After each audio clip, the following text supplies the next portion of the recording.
दोस्तों इस वीडियो के अंदर हम सहायक शिक्षक प्रमोशन के साथ साथ व्याख्याता प्रमोशन और हिंदी संस्कृत कोर्ट केस से जुड़ी कई महत्वपूर्ण मुद्दों के बारे में बात करेंगे। इसलिए दोस्तों आप इस वीडियो को अंत तक जरूर देखिए और इन सभी मुद्दों को अच्छे से समझने की कोशिश कीजिए।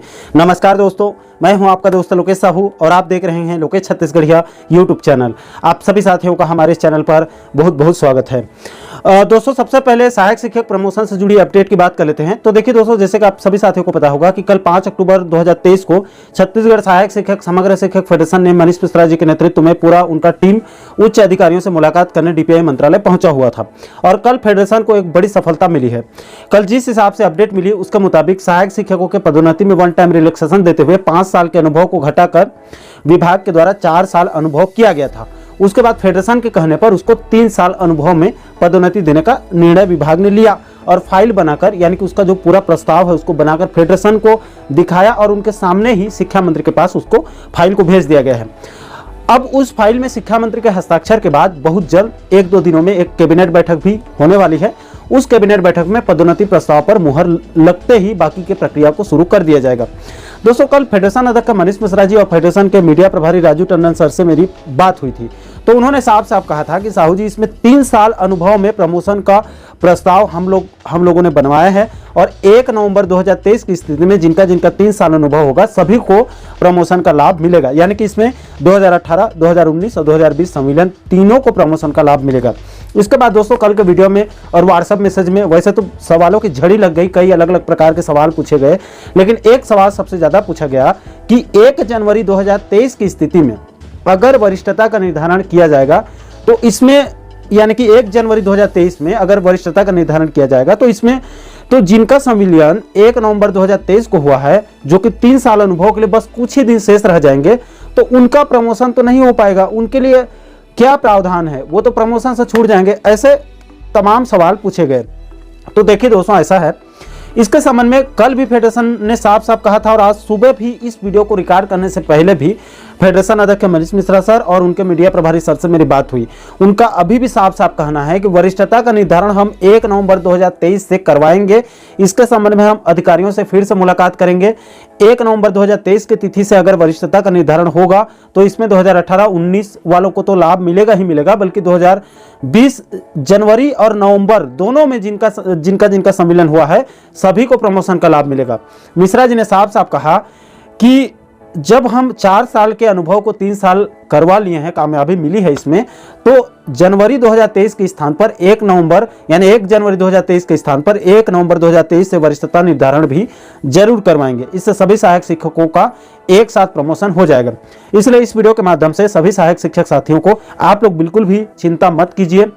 अभी फाइनल आदेश जारी नहीं हुआ है और उसमें अभी डेट मेंशन नहीं हुआ है, यानी कि कौन सा डेट से उसको वरिष्ठता निर्धारण किया जाएगा। अभी बहुत सारे नियमों में बदलाव की संभावना है। कैबिनेट से अप्रूवल मिलने के बाद प्रमोशन के सभी नियम कानून को अधिकारियों के द्वारा फेडरेशन के साथ मिलकर प्रक्रिया को आगे बढ़ाया जाएगा। इसलिए कोई भी सहायक शिक्षक प्रमोशन को लेकर चिंता मत कीजिए, क्योंकि दोस्तों फेडरेशन के साथ साथ उच्च अधिकारियों के द्वारा भी साफ साफ कहा जा रहा है कि सभी का प्रमोशन होगा। इसलिए आप लोग चिंता बिल्कुल भी मत कीजिए। और मैं आपकी जानकारी के लिए ये भी बता दूं कि कल मिश्रा जी ने ये भी संकेत दिए हैं कि बहुत जल्द फिर से फेडरेशन उच्च अधिकारियों से मुलाकात कर सकता है और अभी जब तक सभी का प्रमोशन नहीं हो जाता है तब तक फेडरेशन का डीपीआई और मंत्रालय दौरा होता रहेगा। इसलिए मैं फिर से सहायक शिक्षक साथियों को आश्वस्त कर दूं कि आप लोग अनावश्यक चिंता मत कीजिए। इसके अलावा दोस्तों इस सहायक शिक्षक प्रमोशन में और भी कई सारे सवाल हैं, एक ही सवाल नहीं है, जिसको भी धीरे धीरे एक एक करके अलग अलग वीडियो के माध्यम से सभी सवालों को हम लोग क्लियर करते जाएंगे, सभी के जो जिज्ञासा है उसको शांत करते जाएंगे। इसके बाद दोस्तों आगे बढ़ते हैं और सहायक शिक्षक प्रमोशन के बाद अब हम व्याख्याता प्रमोशन से जुड़ी एक महत्वपूर्ण अपडेट की बात कर लेते हैं। तो देखिए दोस्तों, व्याख्याता प्रमोशन में हो रही देरी को लेकर अब छत्तीसगढ़ राज्य व्याख्याता पदोन्नति समिति ने राज्य सरकार के खिलाफ उच्च अधिकारियों के खिलाफ मोर्चा खोल दिया है। दोस्तों खबरों की माने तो पदोन्नत कोर कमेटी के 100 सदस्यीय पदाधिकारियों ने लगातार मंत्री, विधायक, डीपीआई, जेडी, डीओबीओ को ज्ञापन सौंप कर मांगे अधिकारियों और सरकार तक पहुंचाया गया है। प्रयास किया गया है, संघर्ष किया गया है, इसी का परिणाम है कि व्याख्याता प्रमोशन में टी संवर्ग की अंतिम वरिष्ठता सूची जारी की गई और ई संवर्ग का यानी कि 27 सितंबर तक और टी संवर्ग का 29 सितंबर तक सभी जेडी को पदोन्नति प्रस्ताव मंगाया गया था। लेकिन इसके बाद भी जेडी लोगों ने लापरवाही कर दिया और अभी तक प्रस्ताव को नहीं भेजा। इसके बाद इधर 3 अक्टूबर 2023 को शाम को मुकुंद उपाध्याय जी के नेतृत्व में कोर कमेटी की बैठक हुई। बैठक में निर्णय लिया गया कि अगर 5 अक्टूबर तक यानी कि कल तक का समय सभी जेडी लोगों को दिया गया था कि अगर आचार संहिता लगने से पहले उनकी जानकारी को नहीं भेजी गई और आचार संहिता में व्याख्याता प्रमोशन अगर लटक गया तो जिम्मेदार जेडी लोगों के खिलाफ व्याख्याता प्रमोशन से प्रभावित शिक्षक जेडी लोगों के खिलाफ मोर्चा खोल देंगे। इसके बाद दोस्तों आगे बढ़ते हैं और तीसरे नंबर पर Hindi Sanskrit promotion court case से जुड़ी एक महत्वपूर्ण अपडेट की बात कर लेते हैं, क्योंकि इसको लेकर भी बहुत सारे साथियों का कमेंट आ रहा है। तो देखिए दोस्तों, हिंदी संस्कृत कोर्ट केस के संबंध में आज सुबह अधिवक्ता गोविंद देवांगन सर से मेरी बात हुई, क्योंकि देवांगन सर इस केस को देख रहे हैं। उन्होंने कहा कि साहू जी, हिंदी संस्कृत केस के लिए कोर्ट के द्वारा डेट नहीं दिया जा रहा है। मैं पूरी कोशिश कर रहा हूं कि आचार संहिता से पहले इसका फाइनल हेयरिंग हो जाए, क्योंकि ये केस अपने अंतिम चरण में पहुंच चुका है। इसका अगर एक बार अच्छे से सुनवाई हुई, अगर पर्याप्त समय मिला सुनवाई में, तो इस केस का एक ही हियरिंग में क्लियर भी हो सकता है। दोस्तों, इस संबंध में देवांगन सर ने आज शाम तक कोर्ट के किसी एक अधिकारी से बात करने की भी बात कही है। जैसे ही इसको लेकर कोई नई अपडेट मिलेगी तो आप लोगों को आने वाले वीडियो में उसको जरूर बताएंगे। तो आशा करता हूं दोस्तों कि आप इस वीडियो के माध्यम से सहायक शिक्षक प्रमोशन के साथ साथ व्याख्याता प्रमोशन और हिंदी संस्कृत कोर्ट केस से जुड़ी इन तीनों अपडेट को आप अच्छे से समझ गए होंगे।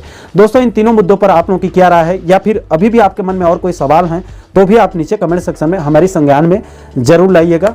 इसके अलावा साथियों, आप आगे भी शिक्षक प्रमोशन के साथ साथ प्रदेश का और भी अन्य महत्वपूर्ण मुद्दों पर वीडियो देखना चाहते हैं तो हमारे चैनल को आप सब्सक्राइब जरूर कर लीजिएगा, ताकि आने वाले सभी नए वीडियो का नोटिफिकेशन आप लोगों तक तुरंत पहुंच सके। दोस्तों, अभी के लिए फिलहाल इस वीडियो में इतना ही।